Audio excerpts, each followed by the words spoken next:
This episode is brought to you by Shopify. Do you have a point of sale system you can trust, or is it a real POS? You need Shopify for retail. From accepting payments to managing inventory, Shopify POS has everything you need to sell in person. Go to shopify.com/system, all lowercase, to take your retail business to the next level today. That's shopify.com/system. Sign up to The Economist for in-depth curated expert analysis of world events and topics ranging from business and culture to science and technology. You'll get the weekly digital edition, online-only articles, curated newsletters on politics, the markets, science, culture and China, and full access to The Economist Podcast Plus. The Economist is independent journalism for independent thinking. Go to economist.com and get your first month free.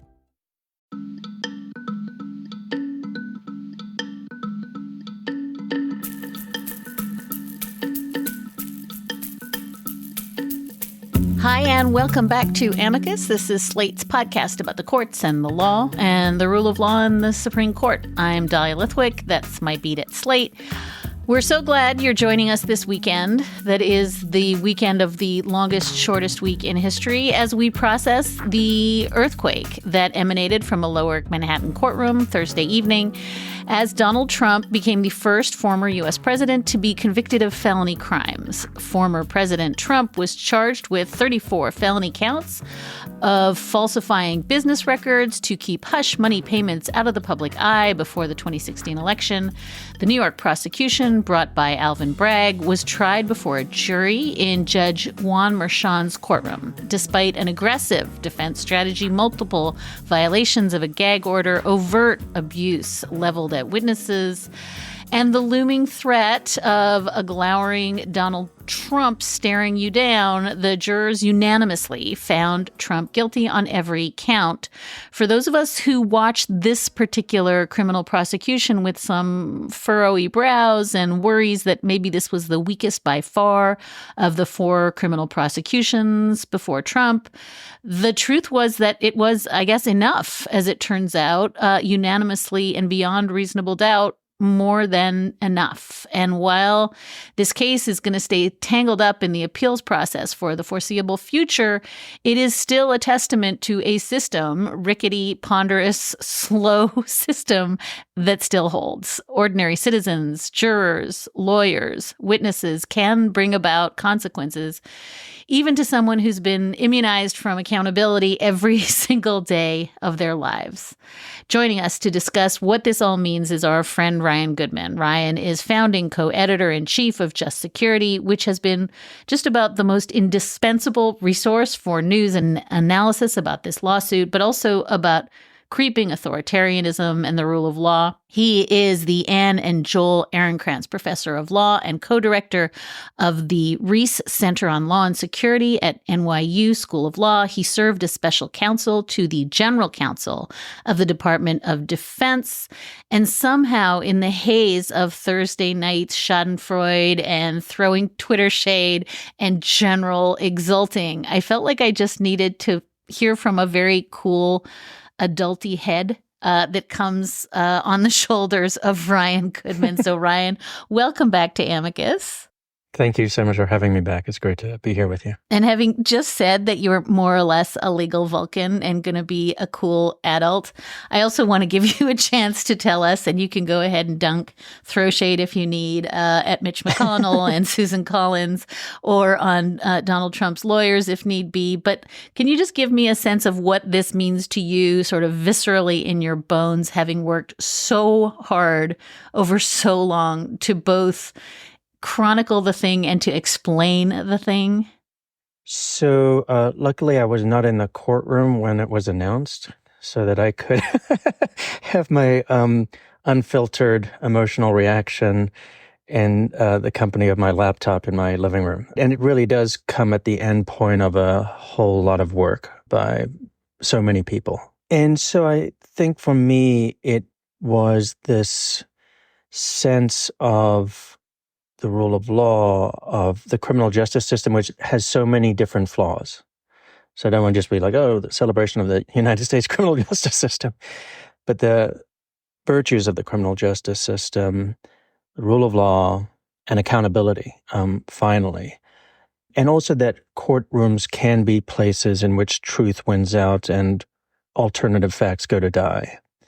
And from a global perspective, that the United States joins other advanced democracies that have been able to bring accountability to former heads of state, of which there are many advanced democracies that do that and then survive or thrive because of doing that. So I think that that was also something that weighed on me in that moment. And I guess just thinking about it now with you, this thought did not cross my mind. But one of the greatest mistakes in our country might have been the failure to prosecute Nixon, and might have been the failure to prosecute President Clinton. These were consequential decisions for accountability in the country, and we've been left with that legacy. And now I think this is really a moment in which this is one piece, and there are potentially other pieces that will fall into place to correct that. So one reason that I just desperately wanted to talk to you above all others, Ryan, is because there was this very wonky element of this case that confused absolutely everyone, including me. I spent a lot of time trying to understand this. And it was this question, clearly was plaguing, I think, the jury too, based on the questions they were sending back of what were the elements that they needed to find? What did they need to agree upon in order to convict? And it seemed as though they were sort of struggling with this. Your infographic on this was actually invaluable to me to help me understand which things they needed to agree upon, those three kind of criminal paths at the end of it. Can you just essentially walk us through, because I think this is going to become really essential when we get to the questions on appeal. Yes, absolutely. So one prefatory thought is that this changed over time over the course of the trial. And by the point of jury instructions and what the DA wanted for jury instructions and what the judge accepted, it crystallized into something different. At the end of the day, the jury was presented with the following package, which one bottom line up front is this was essentially a case about election fraud. There was no way for them to reach a guilty verdict without passing through a box that they had to check off, and that box was, this was election fraud. So this is an election fraud case. At the end of the day, no matter how people had thought about it before, myself included, I was actually ambivalent. Was this hush money? Was it falsified business records? So here's the decision that they had to make. They had to say to themselves that Donald Trump, beyond a reasonable doubt, caused business documents to be falsified. And those are the 34 counts with one check plus one check entered into the record two different ways. Falsified business records with an intent to commit or conceal another crime. There's only one other crime. That predicate crime is a New York election law, which is to use unlawful means to promote a candidate in an election. And that's it. So it's falsifying business records with the intent to commit or conceal another crime. That other crime is unlawful means of promoting a candidate in the 2016 election. What does unlawful means mean? That's where the jury did not need to be unanimous. There are three alternative pathways up the hill. And the three alternative pathways are unlawful means could have been, one, federal election law violations in the form of, for example, corporate giving to a candidate, disallowed, or giving in excess of an individual's maximum, disallowed, and the $130,000 payment that Michael Cohen made was hundreds of times greater than his maximum amount. So that's one, federal election law. Second is tax fraud. They grossed him up in order to claim it as income. It wasn't income, so the tax forms that they signed were fraudulent. And then the third is other false business records, of which there were a whole menu of options, including the invoice that the parent company for National Enquirer made, the false bank records that Cohen created to create these shell companies, et cetera. But it's any one of those three count, and the jury does not have to be unanimous based on very long-standing New York law on how these rules work in terms of the unanimity requirement. I'm going to ask you one more just hyper-technical question that our listeners want to understand. This one is just, what happens next? How does this proceed from here? The sentencing is going to be July 11th. And then what happens? Does he, while he's appealing his sentence, is he wearing an ankle monitor? Are there restrictions on what he can say? Are there restrictions on his movement out of state? In other words, how much of this next phase is going to be very, very specific to Donald Trump, convicted felon, and how much is candidate for president? So he technically becomes a convicted felon on July 11th when he is sentenced. And as a convicted felon, there are certain implications that flow from that, including that he can't own a gun, that he, interestingly, can't have a liquor license, which I do wonder if that might implicate somebody who's involved in the hotel industry and the like. And ordinarily, it could affect a person's ability to travel. There's also this open question as to whether or not it affects his ability to vote in Florida. I think the travel one will not end up applying to him, or he'll get certain kinds of exceptions. But the big question is also whether or not there will be any sentence of imprisonment or incarceration. And I do think, contra what folks might have heard elsewhere, that there's a good likelihood that he will be sentenced to some term of incarceration. That said, he will not serve any time in jail until all of his appeals are exhausted, and they could take years. But I think there are multiple reasons to anticipate that indeed Justice Merchan will impose some term of imprisonment, given how the case ended up. You've been tweeting about that, actually, saying that based on his conduct at trial, violations of the gag order, the fact that Merchan explicitly said, like, dude, you keep violating my gag order. What else do I have? I mean, it does feel as though there are very, very strong reasons to believe that Judge Merchan could actually seek to incarcerate him. I think that's right. The best thing he has going for himself is that he is a first-time offender of a Class E felony. And so one can just ask any New York lawyer who practices criminal law in New York, how often does a first-time offender of a Class E felony ever face jail time upon conviction? And the answer, my understanding, is very rarely. So there's been one study that's been done, which is separate from this. It actually asks the question, when the most serious charge is falsifying business records, what's the likelihood somebody faces time in jail? I think the answer is something like 10%. But it doesn't ask the real question, I think, which is, but as a first-time offender. So that he has that going in his direction. Going against him are all the pieces that you mentioned, plus a unanimous jury on all counts, 34 counts, plus the gravity of the case. So that's also why it's super important that they unanimously found election fraud. And multiple times, Justice Merchan has said in his writings, this is a very significant crime. This is a very significant case because of the election law piece of it. I think he was potentially even signaling towards the sentencing phase, because that's really what weighs very heavily. Next is, if his name was not Donald Trump, another reason to, I would say, very highly expect jail time is the defendant has expressed no remorse.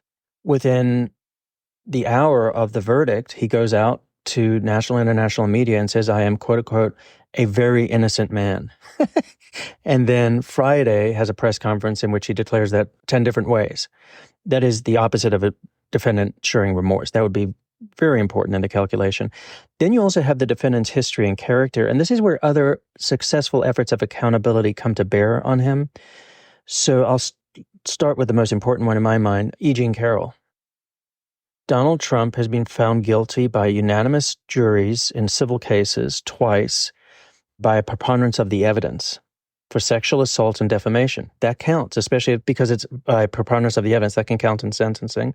And then also the New York State massive judgment in the civil fraud case. That's a preponderance of the evidence. And it's actually very similar conduct to falsifying business records. It's included as part of that verdict. So he's in trouble if he were an ordinary person. I really do think it takes Justice Merchan thinking, I'm going to have to treat him differently because of his stature, because of he's the front runner of and it's up to the voter to decide, or some other calculation. And, one of the flaws of our criminal justice system, white collar criminals, get greater leniency time and again. And Justice Merchan, I think, has, in multiple instances, erred very favorably towards Trump. Now, maybe that's just to protect the case from being overturned on appeal. But even in his enforcement of the gag order violations, I think a normal defendant would have spent some time incarcerated, given that many clear violations of the gag order. So Justice Merchan, it's really up to him as to what he decides. But I think, to me, it's a pretty good likelihood. And it will also be on the basis of the DA calling for a term of imprisonment. So it'll be backed up by that as well. I guess you've just mentioned this, but it's worth pulling at a little bit. In his press conference on Friday, Trump went after Merchan again, said that he had literally crucified, potential witnesses. This is inflammatory in a way that one would think there has to be consequences for not just not showing remorse, but always doubling down, upping the level of violent rhetoric with the knowledge that these jurors are not safe, these witnesses are not safe, court personnel is not safe, the judge's own family are not safe.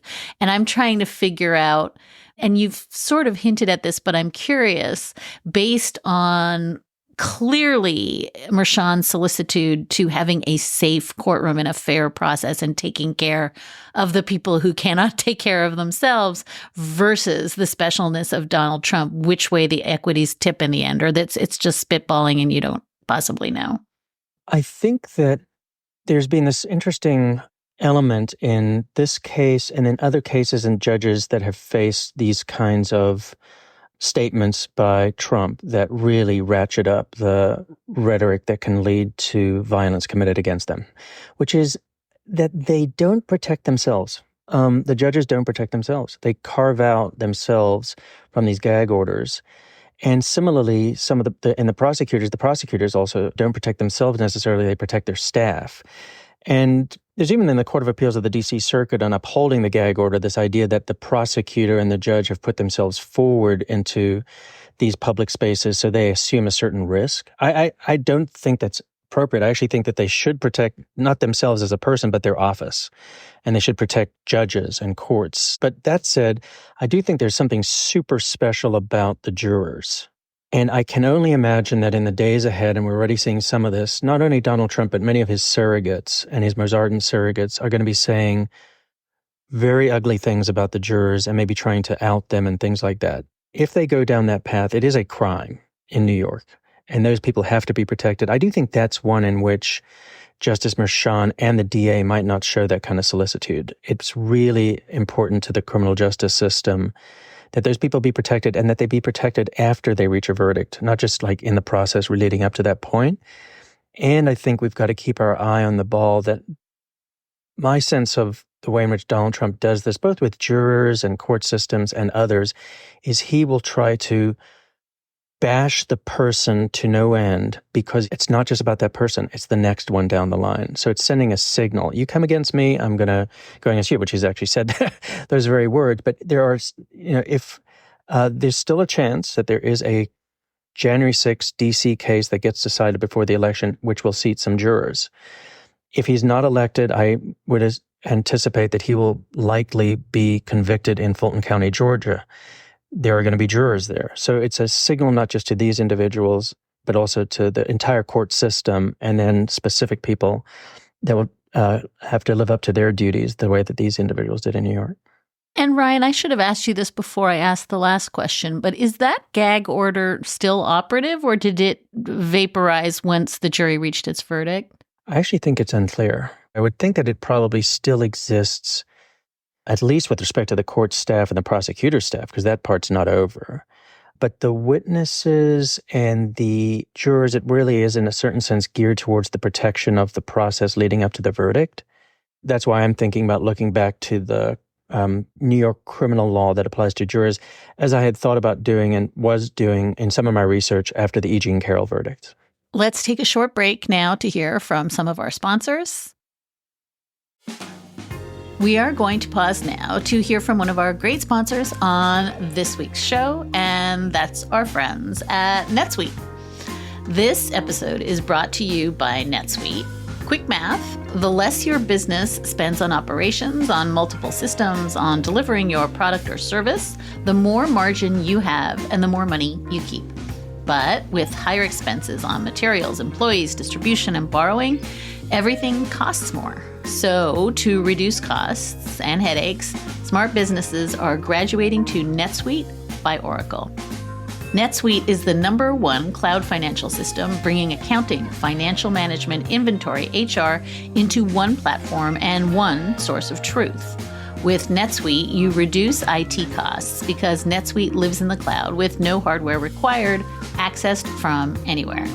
You cut the cost of maintaining multiple systems because you've got one unified business management suite. You improve efficiency by bringing all your major business processes into one platform, slashing manual tasks and errors.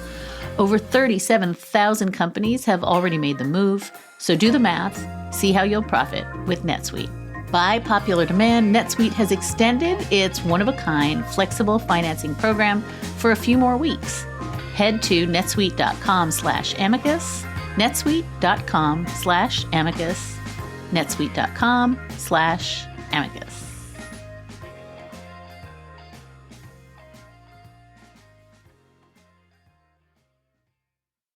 This episode is brought to you by Shopify.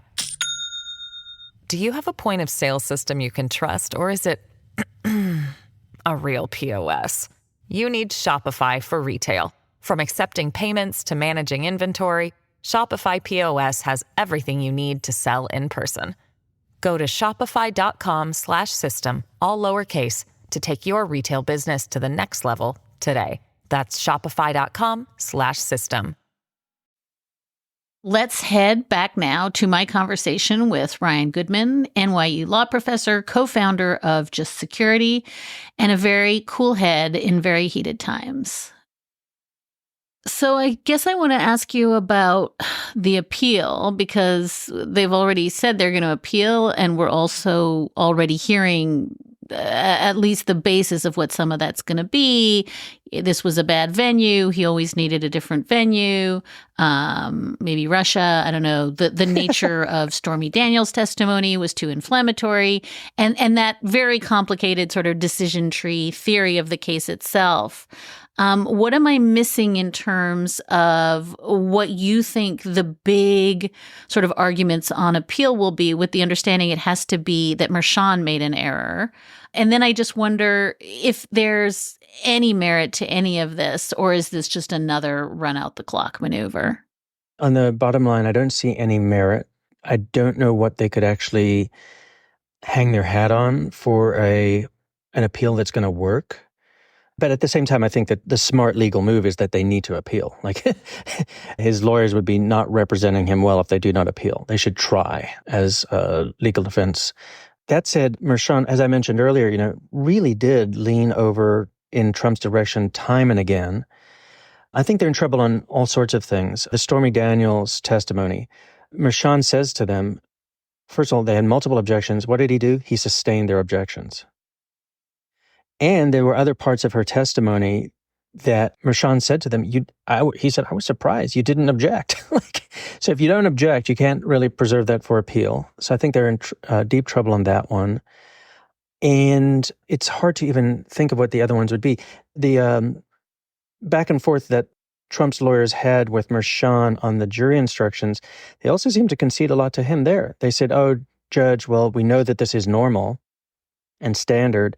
So within your discretion, we're asking you to do X or Y. But that's another instance of he's not going to be overturned for abuse of discretion. What he did was extraordinarily standard practice in New York. So I don't see any of that. I mean, the only wild card I can think of is the highly conservative U.S. Supreme Court, which hardly ever takes, and you know this much better than me, hardly ever takes these kinds of cases. But when, as a former president, major party political candidate, they maybe will take this case, also because of favoring Trump, and 4 of their justices, at least, in order to take the case, may think that he should not have even been prosecuted.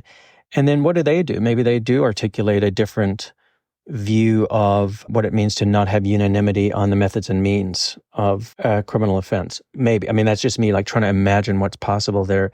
But that's another reason why his defense team should appeal, because then they can finally get to a venue that might be very favorable to them if there's any even a morsel of what they might have. But just another way of putting it, and the way I've thought about it is, because I think there's, obviously there's a lot of spin going on in the world of people and wishful thinking, wish casting.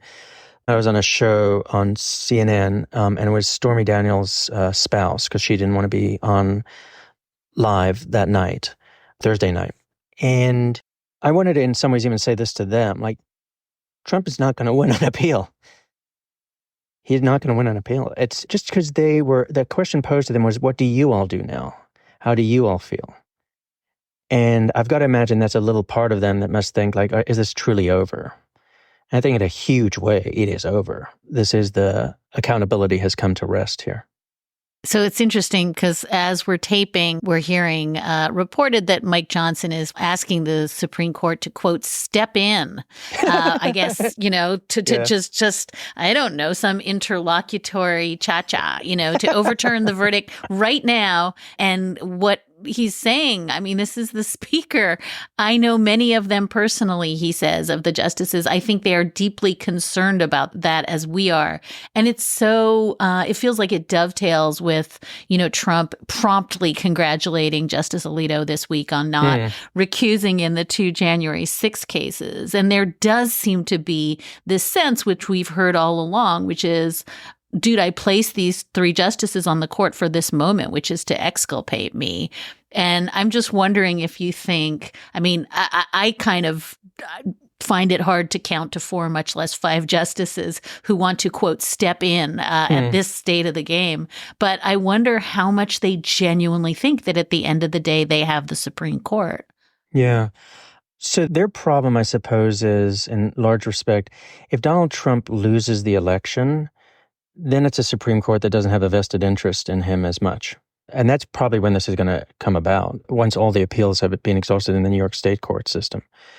So I think that's one piece of it. But just to also kind of bounce off of what you had just mentioned, I do think that's another very serious danger point we've gotten into as a country. I think the lights are flashing red on the way in which, like you mentioned at the meta level and talking about the creep of autocracy and authoritarianism, the way in which we as a country are seeing not just Donald Trump saying this was all rigged, etc., and the judge is corrupt, but all of his surrogates who have appeared at the Manhattan courthouse to say the exact same thing, and the gosh darn Speaker of the House saying the same thing and saying it within seconds of the verdict as well, is very worrisome for the country. I mean, that is the Jim Jordan weaponization of government, conspiracy theory, Steve Bannon, tear it all down approach. And it's not just Donald Trump and Steve Bannon, it's the Speaker of the House, and it's a bunch of senators and others and the like. Senator Cruz, who has a law degree and would obviously know better, J.D. Vance, and many others. Marco Rubio, right? Yeah. And people who know exactly what they're doing. They haven't drunk the Kool-Aid. They're not, I don't think, consumers of the disinformation, so they really believe something of that order of magnitude. They just are doing it for crass political reasons and the like. And that's enormously dangerous, given that this was a unanimous jury, cross-selection of Manhattanites, some of them coming from out of state before they came to Manhattan, Ohio, Oregon, California, Fox News reader, somebody who consumes Trump and Truth Social, but maybe through X, and just this is the way the system is supposed to work. And the system isn't rigged. Right now, at the same time that we're talking, the sitting president's son is being prosecuted on multiple charges, and even to the point that some would think that the Justice Department is leaning over too far in the direction of prosecuting him, but that's what they're doing. So I think we're in a dangerous place in that regard, and it's not just them, it's also on the court. And one of the pieces that it reminds me of is the presidential immunity case, in which Justice Alito is saying to the Justice Department, well, you all can, indict a ham sandwich and look at all the, just tearing down the idea that there's any institution of independence in the Justice Department. I thought was really a remarkable thing for a U.S. Supreme Court justice to be doing as well. Yep, Pam Karlan made exactly that point on the show, that the sort of overt wink, wink, we all know what goes on at the Justice Department, Michael Dreeben, felt like crossing a line that I had not seen crossed. It's implicitly been crossed, but to just say it that way was really remarkable. I think I just have to stop and point out, in your sort of smooth jazz, dulcet voice, the lights are flashing red.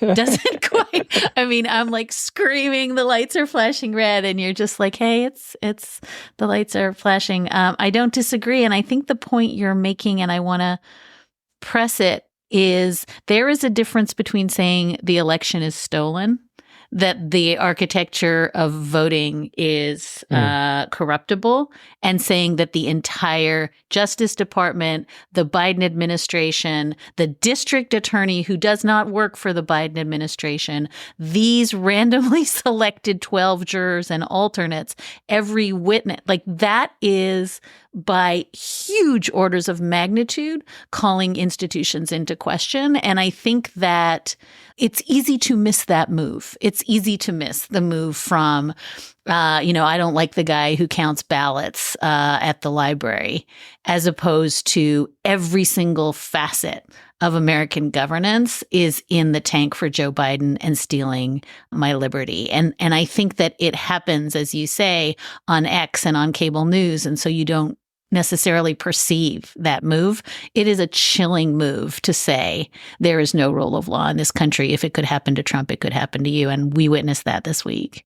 Absolutely. And it's, it reminds me as well that I've talked quite a bit with a colleague of mine, Tom Jocelyn, who was the principal drafter of the January 6th final report from the Select Committee. And I've asked him questions about, what does he think the threat assessment is of political violence in the country? And one of the answers is it's difficult to say because Donald Trump, as we saw from his December 19th tweet to January 6th, can be such a catalyst.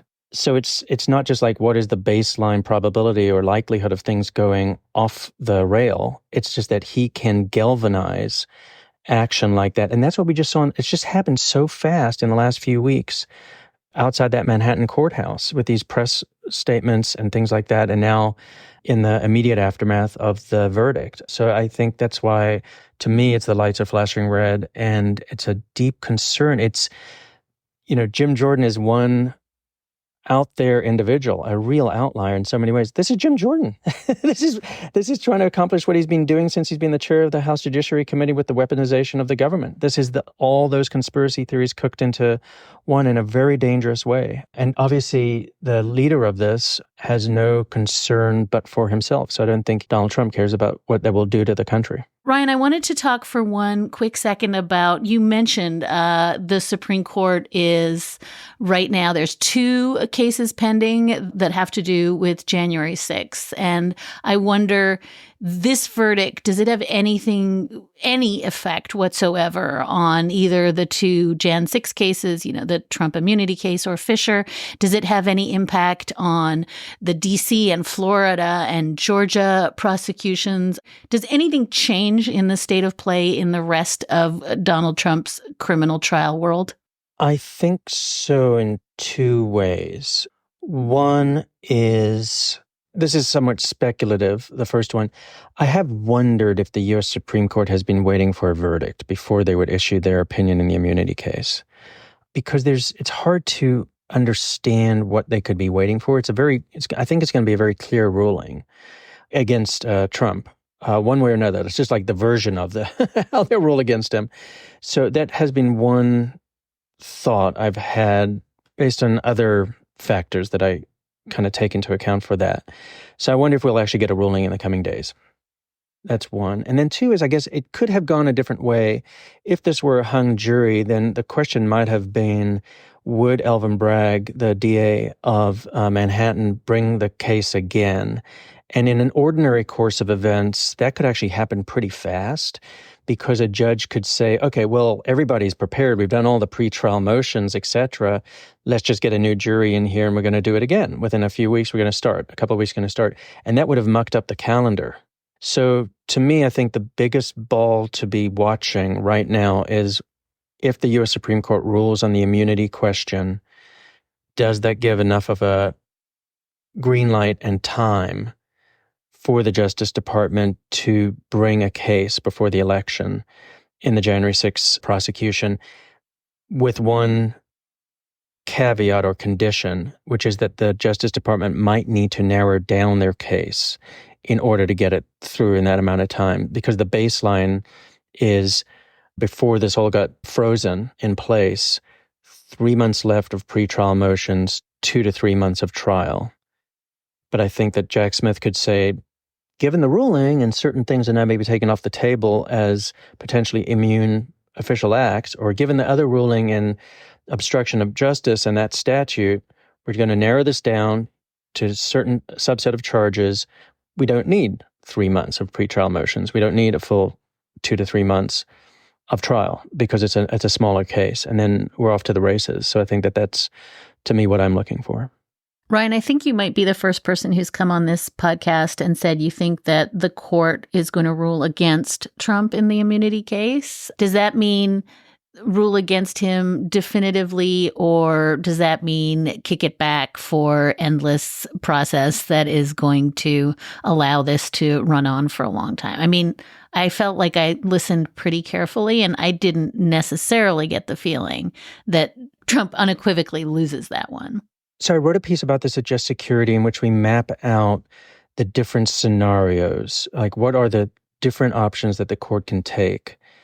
I do think at a minimum it is against him, so that if there were no clock and there's no election, he's going to be tried. He's going to be tried in D.C., and it's only a question of which of the charges are still considered to be non-immunized. And in that situation, there's at least a good, healthy list of personal private conduct that both parties agree is personal private conduct. And that was in the Department of Justice's brief. And strangely enough, Amy Coney Barrett reads it out to the Trump lawyer, and he agrees, yes, that's private conduct. Yes, that's private conduct. Yes, that's private conduct. And then she returns later in the oral argument to Dreeben and says, you can prosecute just on the basis of that, right? And he's like, yeah, right. That's correct. Because one of them is the central node of the false electors scheme is designated as private conduct. So the way I think of it is, it's almost like take the Arizona indictment of all the false electors plus some of the people at the national level. It's that. It's the Arizona indictment of the false electors scheme. They can proceed on that basis. I think he would be prosecuted for that alone.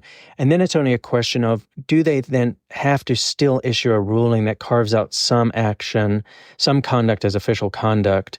Like, I think the two difficult ones are pressure on the Justice Department and the threat to replace the Attorney General with an acting Attorney General. That could maybe be official conduct. And then the second one is communications with the Vice President. But I think that's actually a category mistake because it's the Vice President's official conduct and official duties that's potentially at work. So one way or another, I think the case proceeds. The question is, does the court itself decide what is in and what is outside of the category? And if they do it themselves, then they're off to the races. There needs to be no further hearing by Judge Chutkan. Or they do it so clearly that the demarcation of what's inside and outside the boundary is so clear that she just has to faithfully apply it, and they're off to the races. And then the other one that I should do a tip of the hat to Steve Vladeck is, if that latter scenario happens, there's a good likelihood that the proceedings are not stayed on appeal, that even if he gets a pretrial appeal of her application of the Supreme Court case, it's maybe still does not freeze the trial process. So I think those are the different ways in which it can go. And then there's the other one, which I think you were also alluding to. It's a murky decision by the Supreme Court. They just give us all this new test, and then Judge Chutkan has to apply it, and then she has a pretrial hearing, and that's a whole process of its own, and it gets appealed, and the trial gets stayed on appeal, and we're going all the way back up to the Supreme Court and back down again. But once again, to me, in my mind, that's also, were he not potentially going to be president, he gets tried in D.C. We are going to take a short break. This episode is supported by FX's Clipped, the scandalous story of the 2014 Clippers owner's racist remarks captured on tape and heard around the world. The series charts the tape's impact on a dysfunctional basketball organization striving to win against their reputation as the most cursed team in the league. Starring Lawrence Fishburne, Jackie Weaver, Cleopatra Coleman, and Ed O'Neill. FX's Clipped, streaming June 4th, only on Hulu. It's summer at the Home Depot, and that means it's time to kick off the season of outdoor doing. Whether you're planting in ground or in containers, we have your planting season covered with savings on soil and potting mix. Give your plants the nourishment they need with the continuous food release of Miracle-Gro 0.75 cubic foot garden soil on special buy 4 for $10. And give all your container plants the foundation they need with Miracle-Gro 25 quart potting mix on special buy 2 for $16. Get summer savings happening now at the Home Depot. How doers get more done. More now with Ryan Goodman on what happens after the Trump verdict for the law, for democracy, and for the rest of us. So I want to give you, Ryan, one little chance to spike the football a bit, and I think it's well earned. We did a quickie emergency episode right after the verdict on Thursday night with Jeremy Stahl, who's been in there watching day after day, and we talked a lot about, in the world of Celebrity Apprentice and untouchable white-collar criminals, this verdict felt like a vindication of regular people, of ordinary jurors, of good attorneys, of laws, not men. And none of those people are ever going to be on a mug or a tote bag, but they are the heroes. And it felt like it was also a vindication of something Jeremy and I didn't really discuss, which is just straight up journalism, investigative reporters at the Wall Street Journal, and what Ronan Farrow has been doing at the New Yorker, and what Andrea Bernstein was doing at WNYC, and certainly what you and the team at Just Security have been doing forever now, which is not just reporting, but chronicling and explaining and giving us the org charts and the infographics and making the law accessible so that we all realize that we had a stake in it too. So I think maybe I'm just saying, go ahead and pat yourself on the back right now, because I think that this was what was contemplated by First Amendment press freedom, the ability to cover a trial and to hold power to account. And I know there's a lot of frustration about the fact that the trial wasn't televised and various decisions that were taken that felt like it compromised journalistic values. But this trial coverage, this coverage of the underlying predicate charged behavior is accountability, and it's part of democracy. And so I would love for your thoughts on that. I completely agree. There's a great interview on the night of the verdict with Ronan Farrow and Anderson Cooper, in which Ronan Farrow pays tribute to all of the incredible investigative journalism that really started this, including a massive piece at the Wall Street Journal, as you mentioned. That being that they uncovered the entirety of this hush money deal and the catch and kill operation that was in service of the Trump campaign. And so that's a big part of it. And it's not just that they uncovered it, but they've also had to weather enormous pressure. And Ronan Farrow alludes to some of the consequences he had to suffer from that as well. And I think that's also a testament to dogged journalism and people with real integrity going after the truth. So I absolutely agree with you on that. And then the ability for people out there in the world, Jeremy included, to be explaining and analyzing what's going on so that there's a kind of a public resource has been developed in which we're educating each other and educating the public, I think has been enormously important. And the legal community has a special role to play in translating and beating back really bad ideas and misstatements about the law, which I think were also circulating, including, I'll just say, like certain New York Times op-eds that when read by experts, were understood to be very false. And the trial and the verdict has vindicated the legal community in terms of seeing the truth of the matter and understanding how the law works in this space. So yeah, I think it's been an incredible endeavor, given especially that it's under such stress, that our country is under such stress, that our information environment and truth is under such stress. So I think that's really a testament to the strength of some parts of our system. So I think I want to end by asking you this kind of, again, feelings bally question maybe, which is just, we seem to be on a seam in which you and I want to say, this was a triumph of truth, of systems. This is a triumph of the janky, but nevertheless competent machinery of justice.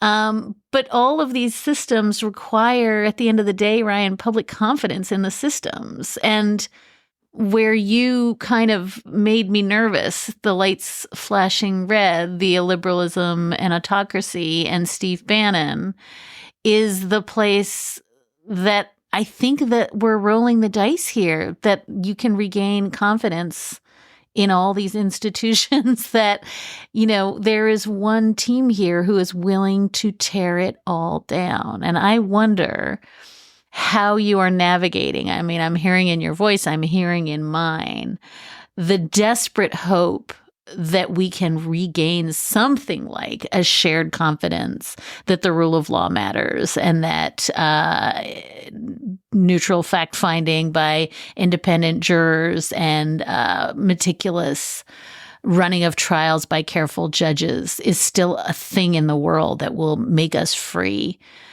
How confident are you that the folks who are not persuadable might take a beat now and say, do I really, really want to have no juries, no judges, no justice system, no Alvin Bragg, because what I really just want is an upside down flag? So I'm generally an optimist, but I do think that we're at a very fragile moment. And the next election, in part, might have a decisive impact. And I'm not optimistic on the idea that I would never say, the institutions are going to hold. So I think it's very fragile. And we're in a moment in which, because there is now a presidential candidate in the mix where he's going to galvanize a lot of support, including just this week, Axios reporting on the billionaires that are coming back to Trump for the campaign. Now, that's right before the verdict, so we'll see. But I mean, I am still optimistic about that there are persuadables, that when we look at the polls, there, really are important public opinion survey data that suggests that some Americans will just not tolerate voting for a convicted felon, that the case itself has taken on a certain significance, as now being understood, as we talked about at the very beginning of this conversation, as about election fraud. It really is about committing crimes to become elected president the first time around in 2016. And that is not what people want to have represent their country. And that he's not a person of strength. He's a loser. And he's a person of great weakness. And I think that might make the difference. And that we've seen some Republican leaders since the verdict say statements about and in favor of the rule of law and the justice system and jurors, because it is so sacrosanct. So I think that's, to me, big question of if that holds, and if that community of Americans can come together because of just how vital this is, and they can see the stakes in a more clear way as people are beginning to focus more on the election, but also just focus on what just occurred. And I've always thought that the criminal justice system is one of the things that can maybe break through information bubbles, in the sense that it is a very definitive signal, including for people who are low information or have so many other things in their lives. They're not consuming news at the level that we do, but this breaks through in a different way. And so that, to me, is part of the hope. Ryan Goodman is founding co-editor-in-chief of Just Security, which has been one of the but-for sources, not just for trial information, but about understanding illiberalism and the threat. He is the Anne and Joel Ehrenkrantz Professor of Law and co-director of the Reese Center on Law and Security at NYU School of Law. And Ryan, I got to say, I knew I needed to talk to you, but I didn't quite know why. And now I do. And that is always the hallmark of the best conversations. So thank you so, so much. I know you are crazy busy. And thank you really for your tireless work in this space. Thank you. It's always just a complete pleasure. I love speaking to you at any point. So thank you. And that is a wrap for this episode of Amicus. Slate Plus listeners, we will see you on the other side in our Amicus Plus episode, a final treat from our Originalism Ate the Law series. Mark Stern and I will be in conversation with the incomparable legal scholar and civil rights lawyer, Sherilyn Ifill. If you are not a Slate Plus member, but you want to hear that conversation, you can subscribe now on Apple Podcasts by clicking Try Free at the top of our show page, or you can visit slate.com/Amicus Plus to get access wherever you listen. The episode is available for you to listen to right now, and we'll see you there. Thank you so much for listening in. Thank you so much for your letters and your questions and your thoughts. You can always keep in touch with us at amicus@slate.com, or you can find us at facebook.com/Amicus Podcast. Sarah Birmingham is Amicus's senior producer with help from Patrick Fort. Alicia Montgomery is vice president of audio at Slate. Susan Matthews is Slate's executive editor, and Ben Richmond is our senior director of operations. We will be back with another episode of Amicus next week, and until then, hang on in there.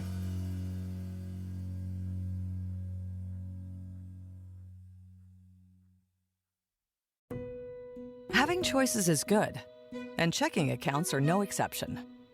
At Sandy Spring Bank, we have a variety of checking options and make it easy to choose based on your needs. Mobile deposits and payments, interest checking, or checking with no fees or minimums. Best of all, we'll help you select the account that suits your life. What's your next financial destination? Sandy Spring Bank. Visit sandyspringbank.com/checking. Member FDIC.